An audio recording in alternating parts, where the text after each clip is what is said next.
Okay, so we've all heard of Schrodinger's cat, right? The famous quantum feline that's somehow both alive and dead at the same time. For decades, that's pretty much been the gold standard for quantum weirdness. But what if I told you that's just the beginning? It's a fair question, isn't it? I mean, what could possibly be more bizarre than being in two completely opposite states at once? It feels like we've already hit the weirdness ceiling. But as some incredible new research shows, reality can always get stranger. And the answer is a Schrodinger's cat with just one extra particle of light, a photon, added into the mix. So today, we're going to dive into a dissertation by physicist Medha Das that shows how this one tiny addition pushes quantum mechanics into territory that is, believe it or not, even more bizarre. Right. So before we can start adding stuff to our quantum cat, we really need to get a handle on what it's made of. What are the fundamental quantum ingredients that make this whole paradox work in the first place?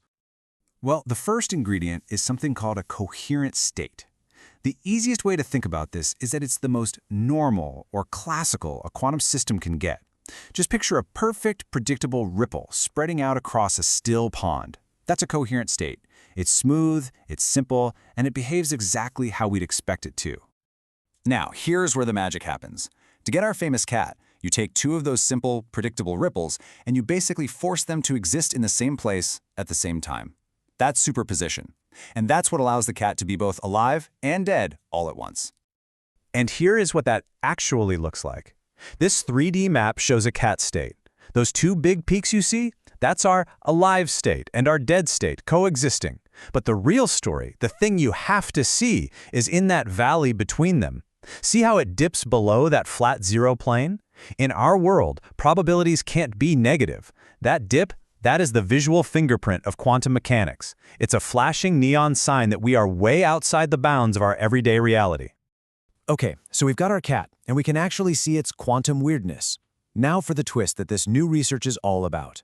What happens if we take this already strange state and just poke it? What happens when we add one single particle of light? The recipe is actually pretty simple. You start with that standard Schrödinger cat state we just looked at, then you introduce a single photon. And what you get is a totally new hybrid state, a photon-added cat state. But the big question is, what does that actually do to the weirdness? To figure that out, we need a way to measure and, more importantly, visualize this quantumness. How can we actually see the effect of one tiny photon? Well, it turns out we need a very special kind of map. And that map is called the Wigner function. Now, don't worry about the complex math. For us, let's just think of it as a special camera that can take a 3D topographical picture of a quantum state. It shows us all the hills, the plains, and the valleys of quantum reality. And reading this map is pretty straightforward. The peaks, the high points, that's where our system is most likely to be. That flat plane at zero, you can think of that as sea level. It's the border between our classical world and the quantum one. But those deep, negative valleys, that's the smoking gun. That's the signature of behavior that is literally impossible in our big, everyday world. So the deeper the valley, the weirder the state. So we have our original cat, and we have our new photon-added cat. We've got our quantum camera ready to go. Let's put them side by side and see what that one little photon really did. Okay, check this out. And don't worry about all the labels and equations on here. Just focus on the shapes. On the left, that's our original cat state, with that little negative dip we saw before. Now look at the right. This is what happens after adding just one photon. The change is amazing. That negative valley isn't just a dip anymore. It's a deep, complex canyon. The quantum fingerprint just got so much more intense. So, what if we add more? Again, ignore the text, just look at the landscape. On the left, there's our cat with one photon. On the right, that's the same cat state, but with 10 photons added. The difference is just stunning. That negative region has absolutely exploded in depth and complexity. It's a whole cavern of non-classical behavior. We've gone from a ripple of weirdness to a full-on tidal wave. So, here's the key takeaway, the crucial point of all of this. Adding photons acts like a dial for quantum weirdness. The more you add, the more fundamentally non-classical the whole system becomes. You can literally turn up the quantumness. Now, this is all incredibly cool, but is it just some neat physics trick? No, not at all.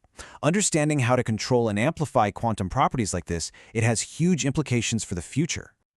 You see, as the researcher Medha Das points out, this isn't really just about cats. This work gives us practical, real-world insights into controlling entanglement, that spooky connection between quantum particles. And entanglement is the absolute bedrock of things like quantum computing. Why? Because the more non-classical your system is, the more powerful it can be. This research shows us a path to building those more powerful states. So, by learning how to take a quantum state and deliberately make it weirder, more non-classical, we're basically figuring out how to build better, more stable parts for quantum computers and all sorts of other next-generation technologies. This is engineering at the most fundamental level of reality. And that kind of leaves us with one final massive question. This work shows that we can actively amplify the strangest features of our universe with incredible precision. So if we can engineer reality at its most fundamental level, what else might be possible?